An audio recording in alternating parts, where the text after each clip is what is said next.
देखिए कुछ पदार्थों के पीएच मान पढ़ेंगे, ठीक है।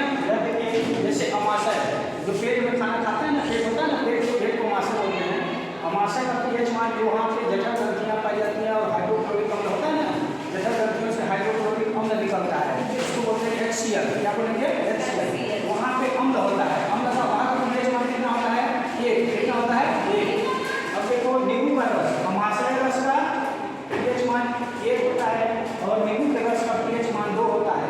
अब ये देखो, ये अम्ल रहेगा कि क्षार रहेगा? एक है तो अम्ल रहेगा, क्षार रहेगा? अम्ल। 7 या 7 से 7 रहेगा तो एसिड, 7 से कम रहेगा तो अम्ल, और 7 से ज़्यादा 8 से लेके उधर 14 तक कितना रहेगा? क्षार। देखो सिरका का पीएच मान 3.5 है, टमाटर के रस का पीएच मान 4.1 है, और सीजन का पीएच मान 4.5 है, अम्लीय वर्षा का पीएच मान 6 है, और पेशाब का पीएच मान कितना है? पेशाब का, इसको कभी कभी मूत्र भी ले लेता है, लेकिन इसमें दोहराया मत करना। मूत्र का पीएच मान 6 होता है, दूध का पीएच मान 6.5 होता है, शुद्ध जल का पीएच मान 7 होता है, और सबसे शुद्ध जल वर्षा का जल होता है। सबसे शुद्ध जल क्या होता है? वर्षा का जल होता है। आंसू का पीएच मान 7.3 होता है, खून का पीएच मान 7.4 होता है, और पित्त रस, लीवर में पित्त रस की थैली होती है, वहाँ पे पित्त रस निकलता है, पित्ताशय की थैली होती है, यहाँ से क्या निकलेगा? पित्त रस। पित्त रस की पीएच मान कैसा रहेगा? क्षारीय रहेगा, 7.5 से 8.8 होता है। चूना जल जान रहे ना, चूना जल मतलब 11.2, सॉरी 11, कितना रहेगा? 11। और मिट्टी का पीएच मान लगभग 7 होता है। जिस मिट्टी का पीएच मान लगभग 7 रहेगा वो उर्वरक शक्ति उसमें पर्याप्त मात्रा में, मतलब वो बंजर नहीं रहेगी, उर्वरक शक्ति उसमें पर्याप्त मात्रा में रहेगा, फसल बढ़िया होगा, ठीक ना। तो वो वही पूछेगा कि पित्त रस का व्यवहार कैसा रहेगा? क्षारीय। कैसा है? क्षारीय। इसको क्षारीय बोल सकते हैं ना, जिसका पीएच मान 7 से ऊपर हो, जिसका पीएच मान 7 से ऊपर हो। तो पित्त रस का प्रकृति कैसी है? आएगा क्वेश्चन में आएगा कि पित्त रस का प्रकृति कैसा होता है। यदि हम ना पूछे, उसका प्रकृति पूछ ले तो बता देना 7.5 से 8.8 तक, 7.5 से 8.5, और चूना जल का 11। मिट्टी का पीएच मान सबसे पहले पूछेगा, अच्छे स्वस्थ मिट्टी का पीएच मान कितना रहेगा? 7। और वर्षा, अम्लीय वर्षा किसे कहते हैं? सुने हो ना, जैसे बोलेंगे अम्लीय वर्षा किसे कहते हैं? जिस वर्षा का पीएच मान 5.6 से कम हो, 5.5 से 6 से 5, ऐसे बोले, डायरेक्ट बोले, जिस वर्षा का पीएच मान 5.6 हो या फिर उससे भी कम हो जाए, तो ऐसे वर्षा को क्या कहेंगे? अम्लीय। ज़्यादा हो जाएगा तो, इससे ज़्यादा रहेगा तो अम्ल नहीं माना जाएगा, मतलब अम्लीय वर्षा नहीं माना जाएगा। जैसे 6 आ गया, 7 आ गया, लगभग 6, 7, 8 इतना के बीच में लगभग इसको क्या मानेंगे? शुद्ध मानेंगे। लेकिन जैसे ही अम्लीय वर्षा का जल का पीएच मान मतलब अम्लीयता 5.6 से कम हो जाए, 5.6 या फिर कम हो जाए, ऐसे वर्षा को क्या कहेंगे? अम्लीय वर्षा। कोई पूछेगा अम्लीय वर्षा किसे कहेंगे? जिस जल का पीएच मान 5.6 से कम हो जाए, ऐसे वर्षा जल को क्या कहेंगे? अम्लीय वर्षा। और दूध का पीएच मान 6.5, यानी दूध भी हम क्या आएगा? दूध में कौन सा? दूध, खट्टे दूध में कौन सा? दही में आगे लैक्टिक अम्ल पाया जाता है। कौन सा अम्ल पाया जाता है? लैक्टिक अम्ल, ठीक है। अब देखिए उपयोग पढ़ते हैं एंटासिड। इसी प्रकार से देखते हैं एंटासिड किसे कहते हैं? एंटासिड किसे कहते हैं? एंटासिड किसे कहते हैं? एंटासिड एक तरह का अपच होता है ना, जैसे खाना खाते हैं, पचता नहीं है, गैस बन जाता है, पेट जलने लगता है, उसके इलाज के लिए एंटासिड एक दवाई आती है जो कि क्षार होता है, जो कि क्या होता है? क्षार आपस में लिखा है। अपच के कारण जब पेट में अम्लता की मात्रा बढ़ जाती है तब पेट में, और पेट में क्या होने लगता है? जलन, गैस बन जाता है, जलन होने लगती है। अतः बढ़े हुए अम्ल के प्रभाव को कम करने के लिए कौन सा भस्म लेते हैं? एंटासिड। भस्म का इस्तेमाल करना पड़ता है, जिसे एंटासिड कहते हैं। एंटासिड की गोली आती है बाजार में, एंटासिड की अपच हो गया है, अपच होने का खाना बस होता है पेट में, तो एंटासिड का जान और कैसे बन रही है? हाँ, वो क्षार रहता है। क्या रहता है? क्षार। जब पेट में अम्लता बढ़ जाए उसके विपरीत दे देंगे क्षार। जब क्षार बढ़ा रहेगा तो क्या? मान लो पेट में अम्लता बढ़ जाए तो उसके विपरीत ऑपोजिशन देंगे, उल्टा देंगे, क्या करेंगे? क्षार, तो मेंटेन हो जाएगा। हम लोग क्षार को मिला देते हैं तो लवण बन जाता है ना,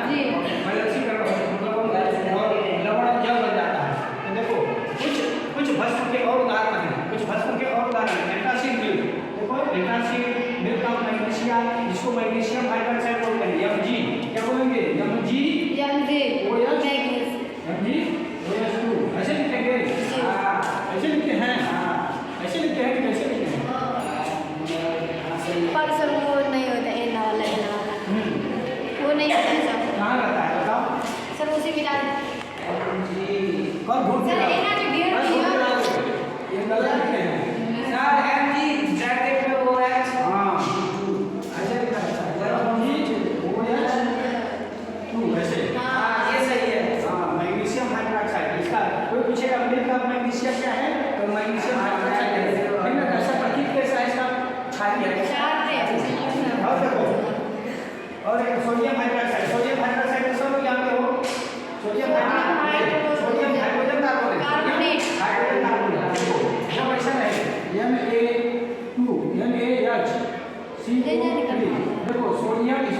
इसको बोलेंगे sodium hydrogen, sodium hydrogen carbonate, क्या बोलेंगे?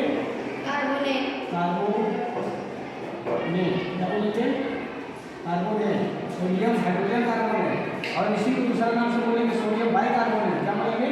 Sodium bicarbonate. सोडियम बाइकार्बोनेट,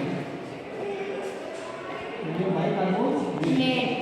चाहे हम सोडियम हाइड्रोजन कार्बोनेट बोलें, चाहे सोडियम हाइड्रोजन कार्बोनेट बोलें, चाहे सोडियम बाइकार्बोनेट, ठीक ना? यही चीज है।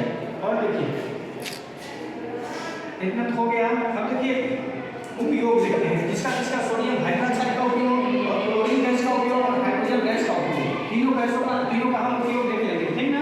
देखिए सोडियम हाइड्रोक्साइड क्या लिखा है? सोडियम हाइड्रोक्साइड, लेते हुए सोडियम हाइड्रोक्साइड का उपयोग, इसका दूसरा नाम है कास्टिक सोडा। इसको दूसरे नाम से बोलते हैं कास्टिक सोडा। इसको किस नाम से पुकारते हैं? Caustic soda.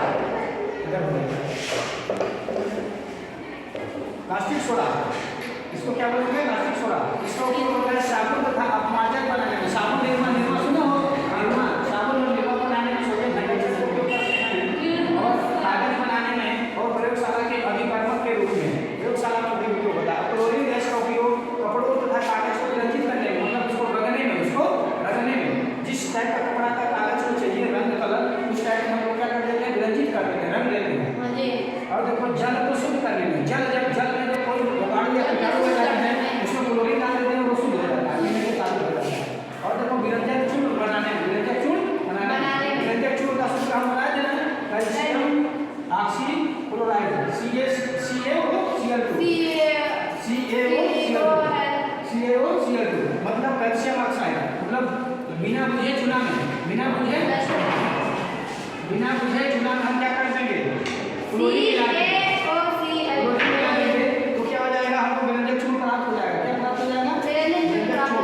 कैल्शियम ऑक्सीक्लोराइड, इसको क्या बोलेंगे? कैल्शियम ऑक्सीक्लोराइड, जिसको विरंजक चूर्ण विरंजक चूर्ण बनाने में कौन सी गैस का उपयोग किया जाता है? क्लोरीन गैस का। आएगा क्वेश्चन, विरंजक चूर्ण बनाने में कौन सी गैस का उपयोग किया जाता है? क्लोरीन गैस का। कैल्शियम ऑक्सीक्लोराइड मतलब बिना बुझे हुए चूने में क्या कर देंगे? क्लोरीन मिला देंगे, क्लोरीन गैस उसमें प्रोवाइड कर देंगे तो विरंजक चूर्ण बनता है। अब दो चीज और याद रखना, बिना बुझे